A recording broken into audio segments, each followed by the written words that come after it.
Sobre demografia, é um tema que a gente discute bastante aqui nos Sócios, porque eu particularmente tenho bastante medo dessas tendências demográficas, porque se a gente olha outros países que já passaram pelo que o Brasil está começando a enfrentar agora, mesmo com o governo dando dinheiro, estimulando filhos, você não vê mudança acontecendo, né?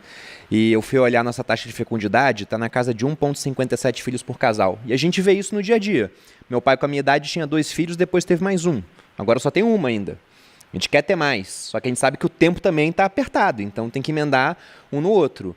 E a gente vê também que é difícil as pessoas terem filhos, porque é aquela zoação em rede social do cara que está com 30 anos na casa dos pais, mas porque sair de casa em São Paulo, metro quadrado muito caro, é difícil. E geralmente o ciclo é, você sai de casa para depois casar, para depois ter filho. Se para sair de casa você sai com 40, daqui a pouco você não vai ter mais filho. Então é bem complexa essa parte. E nos Estados Unidos a gente vê que eles têm uma demografia melhor, têm mais filhos e recebem imigrantes. Eu queria já pensar nessa parte do restante do capital, digamos assim. Porque a gente falou que, olha, no Brasil você tem um ambiente que tudo diz que pode ser muito favorável em 2026. Mas, como o Rui falou, não é interessante você deixar tudo aqui, até por conta do nosso histórico, né? Lá fora rendeu muito mais do que aqui dentro. Mas na visão de vocês, esse excepcionalismo americano, ele vai continuar? Por exemplo, a tendência de ela vai vingar? A Nvidia realmente é uma empresa que ela está muito na vanguarda, como outro dia eu ouvi um analista de Wall Street falar. Ele diz que a gente vive uma guerra de IA e só quem pode vender armas é a Nvidia. Eu queria ver um pouco desse raciocínio de vocês sobre o mercado americano. Sobre o excepcionalismo americano, a gente acredita que sim, vai continuar sendo excepcional. Não quer dizer que é uma linha reta. Então, de vez em quando, dá uma sacudida. Nessas horas, é bom voltar para o framework da estrutura de longo prazo de por que os Estados Unidos é como ele é. Quando você estuda os fatores que levam a economia a ir para frente, aparece uma anomalia, que é o que fez dos Estados Unidos a superpotência dominante do mundo. E quando você entra nos detalhes disso, você chega em 4 fatores que são, de certa forma, pouco comentados, que são geografia, instituições, tecnologia e demografia. Os Estados Unidos é curioso, porque causa estranheza, muitas vezes, você falar que a geografia é um poder econômico. Tem um livro muito bom que se chama Prisioneiros da Geografia, do Tim Marshall, que quem gostar do tema, eu recomendo fortemente. E tem um Prisioneiro de Geografia para crianças, muito bom. Que ele mostra coisas do tipo: os Estados Unidos têm a maior quantidade de rios navegáveis do mundo. Isso permite que o custo do transporte hidroviário, como é mais baixo, tenha uma mobilidade de pessoas e produtos dentro dos Estados Unidos de uma forma que é mais barata ao longo dos séculos. Os Estados Unidos têm acesso aos 2 oceanos, que permite que ele faça comércio transatlântico com a Europa, transpacífico com a Ásia, de uma forma que é mais eficiente. Ao longo da história, as superpotências dominantes das suas épocas, elas centralizavam o comércio no mundo. Os Estados Unidos têm poucos vizinhos, ele tem só o Canadá ao norte e o México ao sul. Esses vizinhos são amigáveis.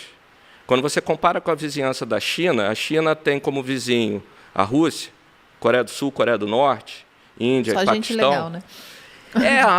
É mais, sai faísca de vez em quando ali. Então, se seu vizinho é legal, é um negócio que ajuda. Os Estados Unidos é a maior superpotência energética do mundo. Não é a Arábia Saudita, é os Estados Unidos. O Brasil ultrapassou, graças à Embrapa, essas coisas que o Rui estava mencionando, ao esforço do trabalhador brasileiro. A gente ultrapassou os Estados Unidos como o maior produtor de comida do mundo só ano passado. Foi 2022, 2024, foi por aí. Mas até lá, os Estados Unidos eram o maior produtor de comida do mundo. Por que esse troço é relevante? Porque se tem uma guerra com a superpotência nuclear na Europa e o preço de comida e energia sobe para chuchu, todo mundo sofre? Sofre. Mas se o teu país produz ambos e a China, por exemplo, importa ambos, o teu país acaba sofrendo menos. Uma outra vantagem são as instituições. É um negócio que existe pouco debate hoje em dia, de qual país tem as melhores instituições do mundo, mas vale a pena lembrar de algumas coisas, tipo, os Estados Unidos têm a Constituição vigente mais antiga do mundo. Ela data de antes de 1800, e nessa Constituição que aparece pela primeira vez a figura do presidente. Foi os Estados Unidos que inventou o presidencialismo. Os Estados Unidos, desde a sua fundação, ela é fundada por protestantes, em particular calvinistas. E eles foram para lá fugindo de perseguição religiosa na Europa. Por que isso é relevante? Porque isso ajuda a entender a livre iniciativa e a vontade de empreender que é tão presente na economia americana. O calvinista ele acredita na livre interpretação da Bíblia pelo homem. Para você poder interpretar a Bíblia, você tem que saber ler. Então, naquela época, eles acabavam sendo mais educados do que a própria galera que ficou na Inglaterra. Talvez a principal instituição americana seja o fato de ser uma democracia, que tem uma série de vantagens contra autocracias. Uma das vantagens que tem é que, quando uma autocracia erra, muitas vezes demora para corrigir. Talvez o erro mais conhecido de uma autocracia no mundo seja a política de filho único na China na década de 80, que aí causa o declínio demográfico, que é parte disso da pirâmide invertida que o Rui estava mencionando, mais rápido da história da humanidade. Demografia é destino. A população da China vai cair pela metade nos próximos até 2050. É muito difícil resolver isso. Tem cidade na China que tem 18% mais homem do que mulher. Pensa numa vida ruim, né? Então, outra vantagem dos Estados Unidos é a questão tecnológica. Talvez o melhor exemplo seja a questão da Lei de Moore. A Lei de Moore, hoje em dia, ela acaba sendo uma simplificação do poder computacional, né? O Gordon Moore é o cara que fundou a Intel, e ele previu... A gente fala... Eu tenho um pouco medo de ficar um pouco repetitivo, porque a gente bate muito nessa tecla, mas como é muito importante, eu acho que vale a pena repetir.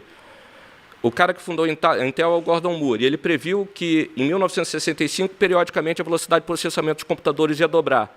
E, nos últimos 50 anos, aproximadamente, a cada 18 meses, a velocidade de processamento dos computadores dobra. O que isso quer dizer? Daqui a 18 meses, vai dobrar de novo.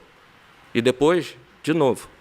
E assim por diante. Todos esses caras, quando você lê a biografia do Elon Musk, do Bill Gates, do Jeff Bezos, todos eles ficaram bilionários conhecendo, estudando e operando a Lei de Moore. Isso ajuda a entender, quando aparece uma nova S-curve tecnológica como o AI, por que tem uma corrida armamentista. Os caras pegam... Cara, é uma questão de sobrevivência. Se eu tiver que errar entre overinvestir e underinvestir, eu vou errar overinvestindo. O cara, ele conhece a Lei de Moore profundamente. Se o teu país está na frente da liderança tecnológica, e essa liderança tecnológica tem a tendência de dobrar ao longo do tempo, isso é uma baita vantagem competitiva. E a questão demográfica, a gente já... o Bruno, o Rui mencionaram aqui algumas coisas. Os Estados Unidos é jovem, a China está encolhendo, a Europa está encolhendo, o Japão já está encolhendo. Ele ainda consegue atrair caras como o fundador da Google, que é russo, ele consegue atrair o Elon Musk, que é sul-africano, ele consegue atrair o cara da Zoom, que é chinês. Toda vez que esse país consegue atrair as melhores cabeças do mundo que estão indo para lá para estudar e trabalhar, são pessoas que estão levando energia e iniciativa para lá. Essas pessoas ajudam o país a ir para frente. Quando você junta essas coisas, estruturalmente, demografia, tecnologia, instituições e geografia, pode ter umas sacudidas de tempos em tempos? Pode. Mas é muito difícil de você apostar contra o excepcionalismo americano. A gente vive num período de Pax Americana por causa dessas razões. E os efeitos que isso tem na nossa vida são muito profundos, né? Então...